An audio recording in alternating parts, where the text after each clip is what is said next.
Good morning. I got up a little while ago. It's about 8 o'clock right now. Somehow I slept really well in the back of the car here, so it wasn't too bad. Can't complain. Really happy to be here. Last night I watched a race for a long time. I mean, it was impossible to film for you to see me or for you to hear me, so I just enjoyed it. I took a lot of shots of the race at night. It was as cool as I expected.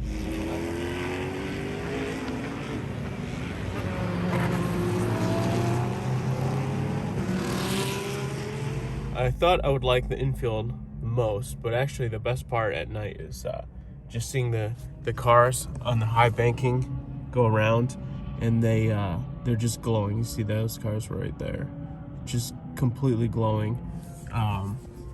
They all have different LED lights to kind of identify which car is which.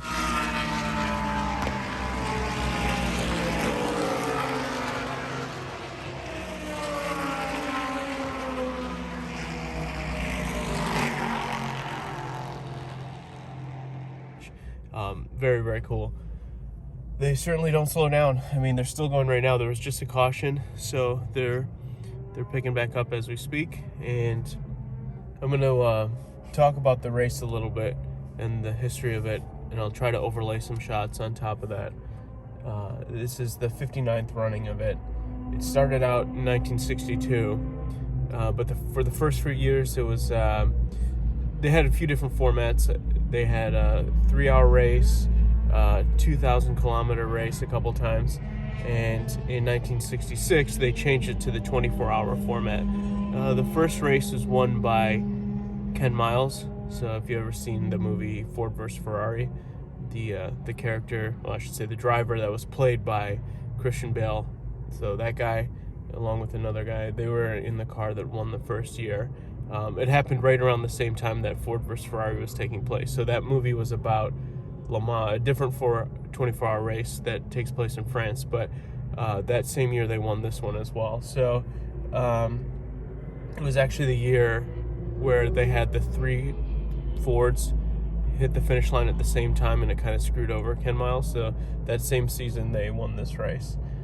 All in all, it's just a very historic race. I mean, I think when you look at like series like NASCAR or Formula One, and you look at the significance of this race towards championships, it really doesn't play a huge role in any of the major championships that people care about.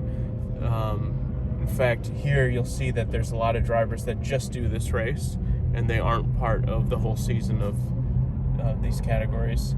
In this race alone, there are 4 IndyCar champions, 5 Indy 500 winners, 2 NASCAR champions, and Robert Kubica, who's one of my favorite F1 drivers, who I won't get into his whole history, but he's an F1 winner. So there's a really wide group of drivers here that all just kind of want to win this event.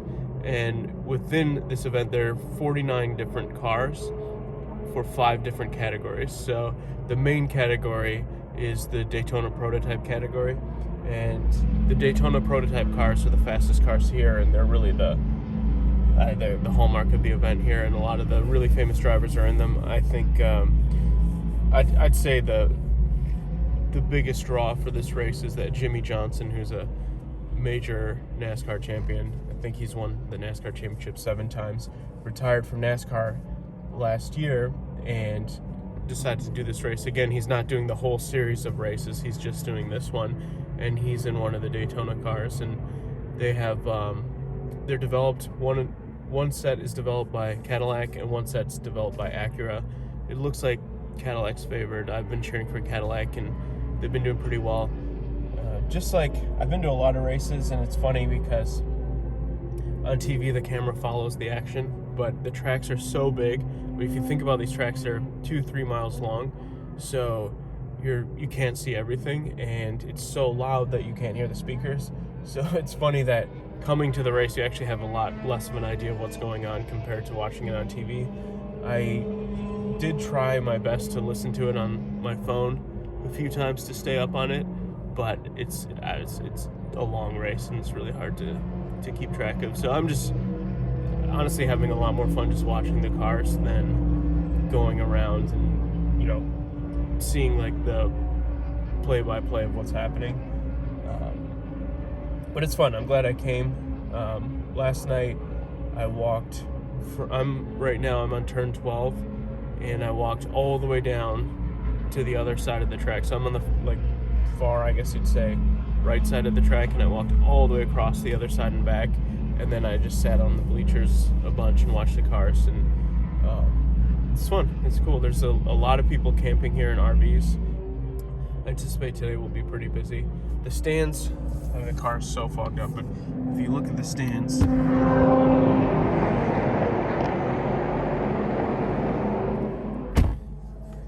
they look like they have fans in them, but the seats are just different colors. I didn't see anyone in them last night. So I think this track has a capacity of somewhere around 160 or 170,000 people, but there's no way it's even to a quarter of that for this. But it's been fun. It's been a good race. So I'll show you around a little bit more today, give you some cool shots, and hopefully have a good finish.